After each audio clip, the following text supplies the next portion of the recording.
Big boss season 5 ज्या पद्धतीनं आर्याचं eviction झालेलं आहे, अनफॉर्च्युनेट एविक्शन होतं ज्या पद्धतीनं माझं होतं. कारण मला माहिती होतं की म्हणजे तुमचं ज्या पद्धतीने प्रेम होतं बाहेर आल्यानंतर तेव्हा कळालं की मला माझी ते राईट टाईम नव्हतं, मी बाहेर पडले. ते सेम गोष्ट झाली आर्याच्या बाबतीत. आर्याच्या बाबतीत सेम गोष्ट म्हणण्यापेक्षा वेगळी गोष्ट झाली किंवा तिच्याबरोबर अन्याय झाला असं मी या गोष्टीसाठी म्हणेन. आणि मी गावी असल्यामुळे मला काहीही नेटवर्क नसल्यामुळे मी प्रयत्न केला व्हिडिओ बनवायचा, पण ते खरंच झालं नाही पॉसिबल मला. पण मला असं वाटतं बऱ्याचदा निकी इतक्या लोकांच्या डोक्यात गेली, मला तर अक्षरशः डोकं हलवलं तिनं. म्हणजे एवढं विचित्र. त्या घरामध्ये मी स्वतः राहून आली आहे म्हणून तुम्हाला सांगते.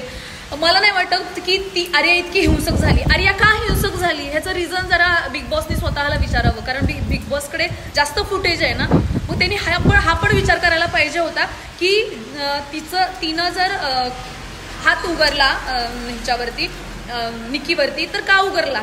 म्हणजे कुणीतरी ती आणि स्वतः हे म्हणाले, रितेश भाऊ म्हणाले की प्रोवोक केलं. मग तुम्ही एवढं स्वतःहून सांगताय प्रोवोक केलं आणि निकी ऑल द टाइम समोरच्याला प्रोवोक करते. आणि असं हे सगळं माहिती असताना सुद्धा तुम्ही एक फक्त हिंसा केली म्हणून. मग अरबाजने हिंसा केली नाही. ज्या पद्धतीनं जान्हवी वागत होती, जान्हवीने हिंसा केली नाही. अरबाजने अशा पद्धतीने बाकीच्या लोकांना ढकलून दिलंय की नाही, ते सुद्धा बिग बॉसच्या नियमाचा भंगच होता. मग आर्या बाहेर का, ह्याचं कारण काय.